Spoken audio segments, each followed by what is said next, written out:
Okay, hi, this is Tim. I hope you can hear me. um, I would like to start with a video because I was criticizing so many people on YouTube making crappy videos, and maybe I put some to the round here on the table where you have something you can criticize me. Yeah, and I just want to start here with the simple thing. Um, why I think Bitwig is the DAW for the future. Um, it's first because of its update availabilities. Second thing is I have the impression that the developers behind are making their job in a real good way. Because there's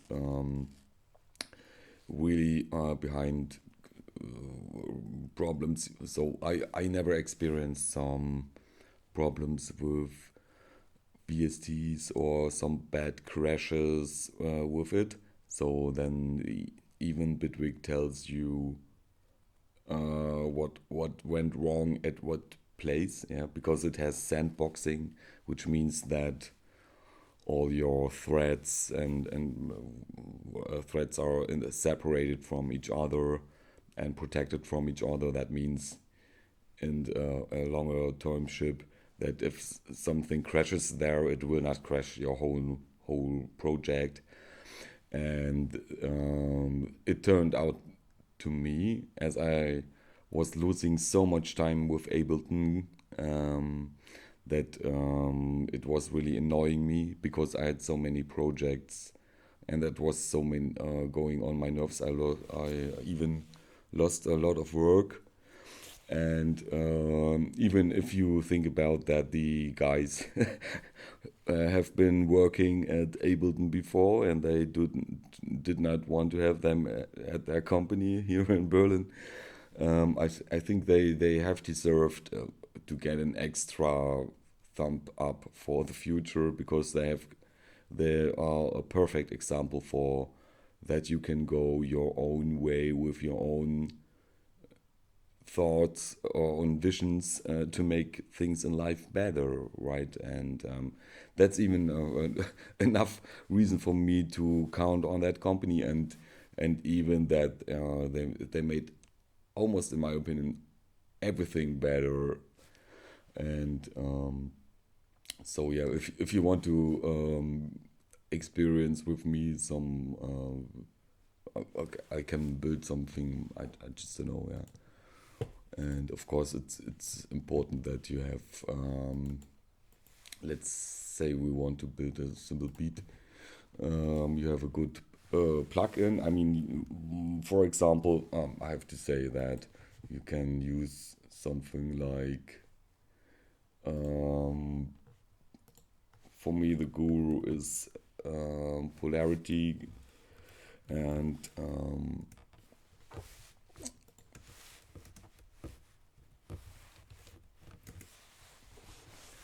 just check him out. He's the real guru of Bitwig, and if you want to get real into deep stuff, I mean, that's so many stuff possible. You have to put him on your list. Yeah, I mean, I saw people that have mask with bunny stuff, or like that's it's. I mean, everybody has its style, yeah. But I want to learn something, and do not want to make somebody make a clown of its own. And I can tell you, polarity. He's a good guy. He there you will come further. So he answers a lot. I think there's almost no stuff he did not do in the past, and he answers questions about mixing and a lot of different stuff. And believe me, I was using DAWs like Logic, Ableton. Sometimes I even use Reason and so on. And Bitwig is, in my opinion, by far the most best thing that could ever happen. and the engine is tight. But I stop now here. It's not a commercial for them. I just want to show how you can make just maybe some simple beats. Okay. Uh, by the way, this one is really cool. Let's say we make the multi version of microtonic. It costs a little bit money, but I think these guys are from Sweden or from Scandinavian guys. Or this is one guy, and you can get this pocket operator from Teenage Engineering, including, and the cool thing is you can randomly create samples and send them to that hardware device and using that for your performance. Yeah, that's a cool thing. Anyhow, apart from that fact, well, you can make simple stuff like this, and they have even like this beat space where it really gives you with one click new ideas of your beats, and you can even change it along like you like. So okay, let's take just one of it here, a simple one. And the cool thing is you can change morph between the presets. Let's say okay, and there. Okay, I'm going to change it a little bit. Yeah, like that. And another thing is like this plugin costs extra money from another company, but there you can see you can even change the frequency in the way that shows you up if you're at the right tones, which makes totally sense for bass and so on. Yeah. And you can even start by 0. Let's start by 0. Okay, I hope you can see this. And we said okay, we are techno honk, make this one. Okay, so we have the accent where normally the kick goes. We will make a little gap. Okay, that's important, and have a little bit. So okay, now you have here like oscillator and noise generator, and this is the part where it gives you like amplification of your sum signal. So you can give it a little bit more distortion, or like equalizer with high or low frequencies like I show here, or give it like a little bit pan. So we are talking about this one. If I press this one, you see that it's completely changing. So let's just go back to this one. And I hear now noise. So that shows me that might be a good idea to switch that to the bypass bandpass mode and go a little bit higher with the frequencies here. So what you hear now is like a more detailed hi-hat, right? And what you can do now, for example, that you can use that, give it more tail or something like here. Yeah. And the cool thing is, because of the accent which you can use here, you can give it more control over this noise. Yeah, because with that noise on 0, you have maximal. You mean the accent will work for 0%, but if you have it on the other way around, you have the accent working for 100%, which creates like more groove gaps in between, or hear something, or maybe we can maybe hear it more.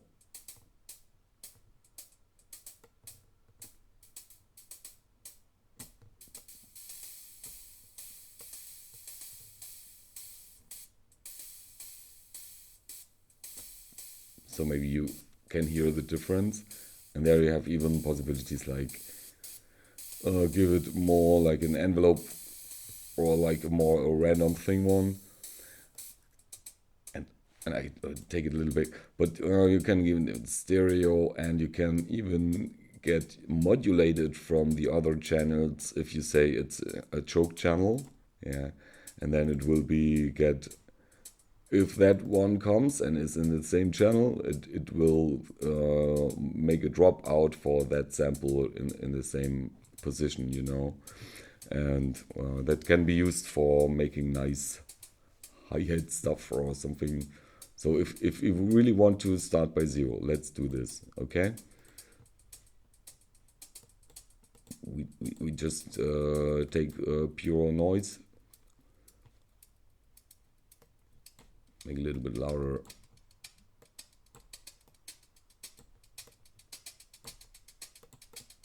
It's good to give it a little bit more at the beginning.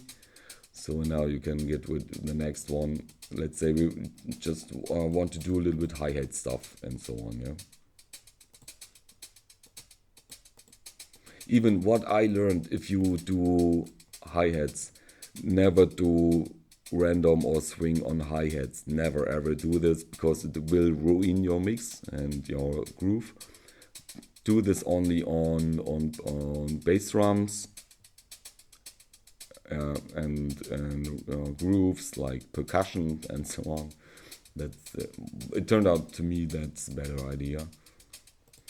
And the other thing I learned that if you have the hi-hat stuff running around, give it not too much high frequencies, because that can be like kind of annoying, you know. And to me it turned out like give it only a little bit bandpass, and then experimenting around which is the right way to have more of those channels going along in parallel or something like this, you know, like turned out for me to be better.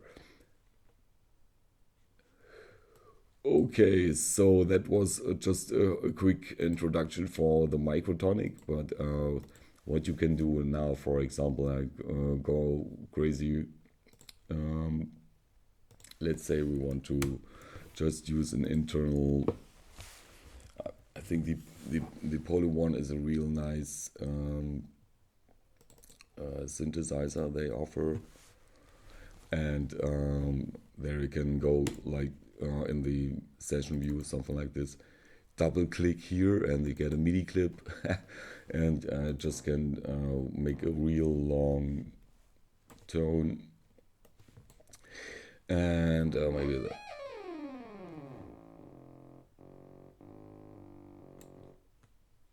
So let's maybe start with something like this. Here we have D sharp 0, and what the cool thing is, you have like this cool MIDI FX stuff, and what I really learned is like the note repeats, and that gives you a little Euclidean. And let's make a little bit and take some stupid preset. Maybe a bass is not the right. Oh, okay.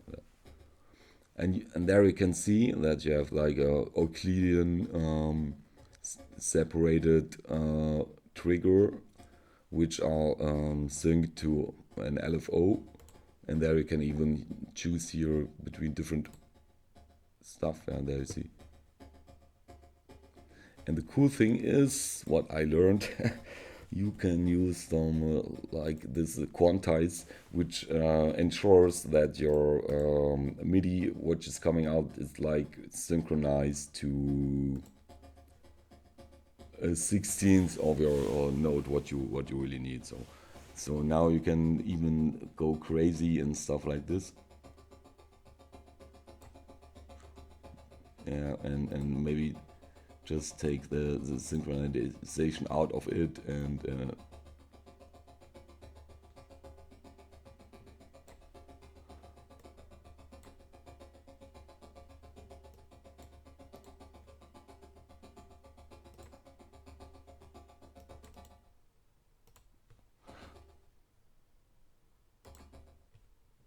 interesting. You will find new patterns with that, and I just don't know what. I'm just playing around here with no specific goal. Just want to show what's possible, and let's make over what's a chord or something, and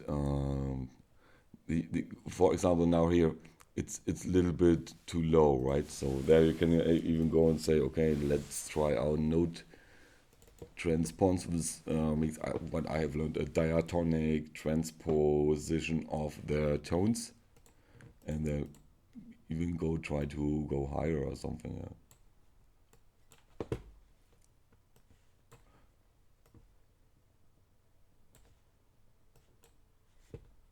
For example, this sounds interesting. Let's try this. And the other thing I had now from Sonible is a pure limiter, which makes stuff louder.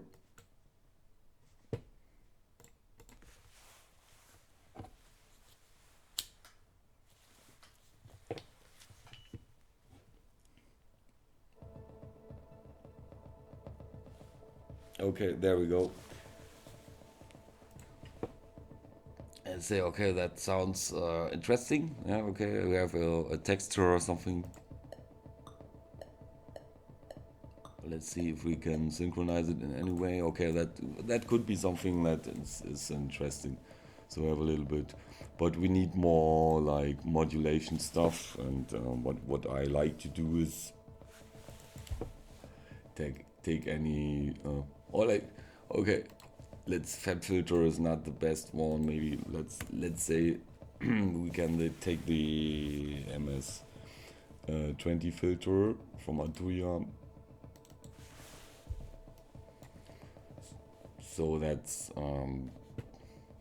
just click through the presets if you find something interesting. Yeah.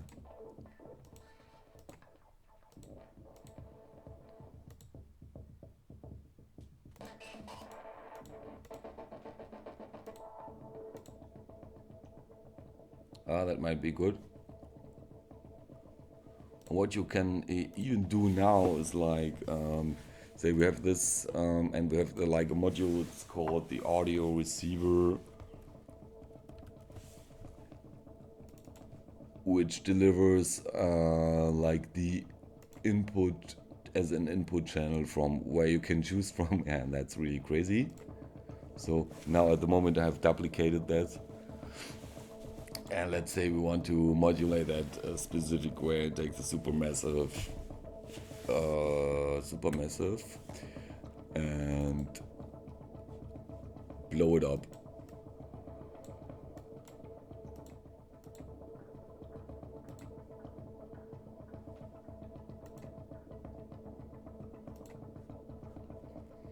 I think they have this reverb, maybe cool.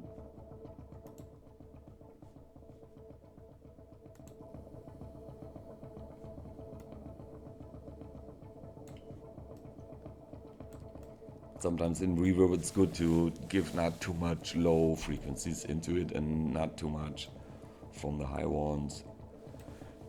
Maybe, yeah, it's okay to give it. So now you have a full-blown signal here on that end, and then you can say, okay, we would like to modulate it in another form, which is quite simple with Bitwig, as you can just press here. Now that's a normal volume tool, right? And just take the LFO and touch this one, press the mouse button, drag it like down, and then you can press here and take like bipolar means it has the same width on the plus and minus side. And I take that out now, so it's like working like a side chain coming from the kick or something. Even if I press here, that synchronizes to 1/4 to the floor. Even like you here outside, the constructor men are using their hammer in a similar way. Okay, but that is some kind of the most cheap and best ways to sidechain your signal and stuff. Yeah. And yeah, that's just what I want to mention. So let's see what we are getting here.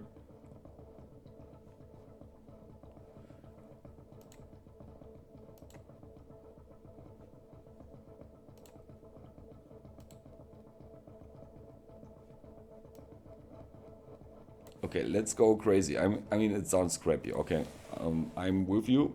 Well, let's say we make an extra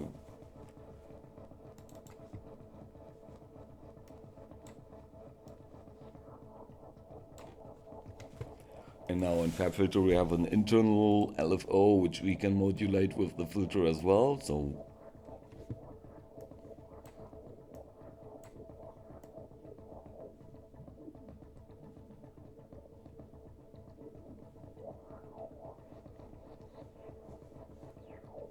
okay, let's say we find out that this is a cool area. So let's say we keep that in that area here, but we like to modulate in that same way. Take that LFO. The LFO is just a guy which goes there and there. It does not much more, and you can use that signal to modulate the filter additionally here. So let's say, okay, so just click here, get to the filter frequency, and do the same. Oh, and we give it a little bit less amount, yeah. And you can even see what this guy is doing here. So now we say we make a little bit. So now you can see that the filter curve is running from left to the right in a small manner, but the internal modulation goes there and there. And this gives your modulation a more deep feeling if you do it in the right way. I mean, it's now here quick and dirty I made, but there's the mechanism behind you. Maybe it's valuable for you to use, especially for techno and stuff. Or yeah. Okay, so what do we have? I mean, that sounds bad. Okay, so let's say we make it a little bit interesting. Let's find another preset.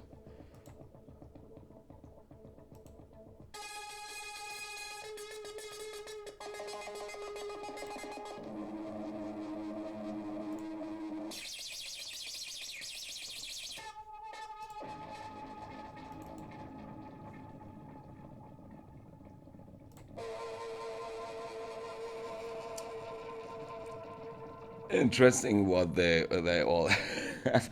I mean, you can even come up with your own preset. I think the most important thing is that you try around with that modulation stuff and use filters and so on to create a more deep space with it, and then you can maybe use that for melodies.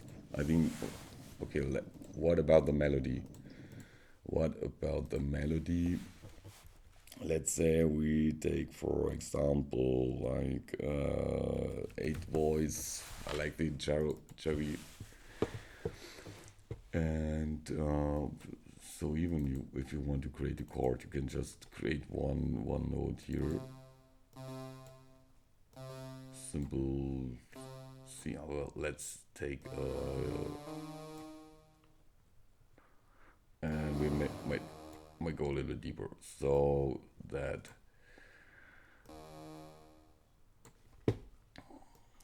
and ensure that the synth you are using has is polyphonic, and now you can take the multi note tool. It's a very simple tool. Can you hear difference?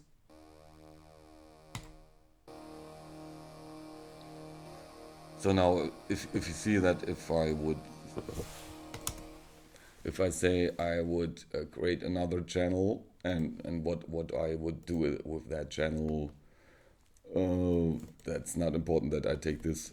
I would just copy the signal which is created from that channel, and there you see what that thing does. I never have tried that, but I bet it will work. So here you see you have one note and you have just the multi-note, and what it does, it creates like, now you can see here, it creates like 4 different representation of your basic note in a diatonic way, if I have that spelled right.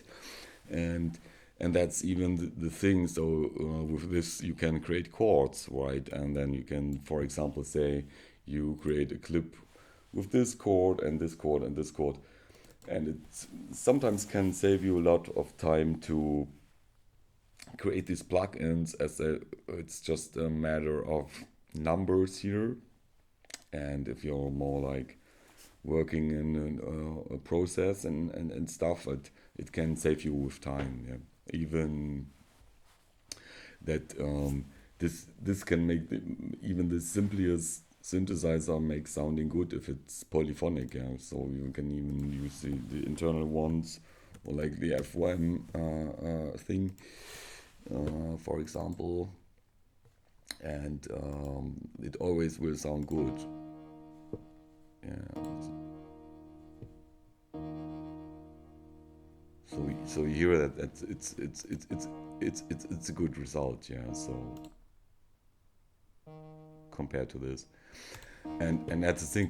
I'm not an expert in note theory and so on, and so they got it really cool to make it more easy for you to get to the results that you like. Thank you very much for attention. Bye.